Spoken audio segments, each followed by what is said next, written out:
Bonjour à tous et bienvenue dans l'invité éco. Cette semaine, coup de projecteur sur l'entreprise Adonis, représentée par Hervé Bibolet, directeur général délégué du groupe Adonis. Bonjour.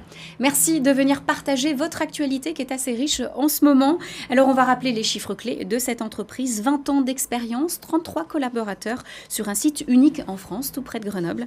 Et puis en 2018-2019, un beau chiffre d'affaires, 6,5 millions d'euros. Vous êtes une entreprise qualifiée innovante par BPI France et bien sûr vous êtes coté sur Euronext Growth depuis 2017. Alors concrètement, que fait Adonis sur son marché? Où sont vos clients?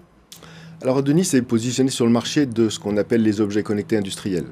Notre approche est de positionner des produits sur le terrain qui vont remonter les informations depuis le terrain vers les systèmes d'information de nos clients. Donc les marchés adressés sont des marchés dont on entend beaucoup parler aujourd'hui, le smart building, avec des applications d'efficacité énergétique, de contrôle de la qualité des occupants d'un bâtiment.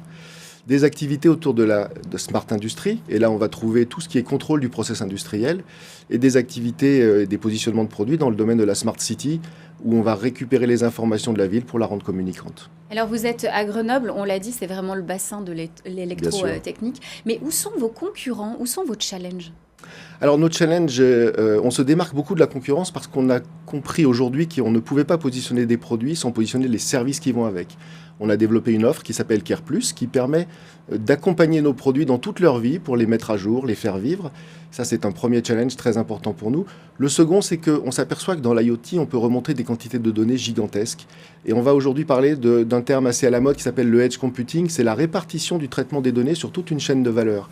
Et nous travaillons aujourd'hui sur des produits dits augmentés, des produits qui vont faire du pré-traitement de la donnée. Et puis le dernier challenge pour nous, très commercial, c'est notre développement à l'export, puisqu'on a certifié nos produits pour couvrir la majeure partie du monde, avec récemment l'Australie, Nouvelle-Zélande et l'Amérique du Nord. Effectivement, donc toujours avoir un cran d'avance, c'est ce qui vous amène aujourd'hui sur ce plateau. Donc l'invité éco vous est dédié, car vous allez effectivement, 2019-2021, vous imposer comme un acteur de référence de l'IoT, vous venez de le dire.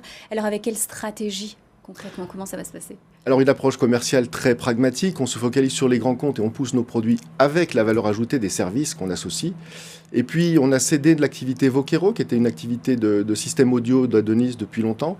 Et donc on est maintenant complètement focalisé sur le projet objet connecté, ce qui fait qu'on est en train de rationaliser notre outil industriel de façon à constamment augmenter nos marges, mais en garantissant la qualité maintenant reconnue de nos équipements sur le marché et en permettant également la croissance en volume, parce que nos clients sont très gourmands, les volumes augmentent constamment. C'est vraiment un axe stratégique de développement pour nous. Et puis financièrement, bien sûr, le retour à l'équilibre, c'est ce qu'on veut absolument viser. Tous les gros investissements ont été faits, ils sont derrière nous.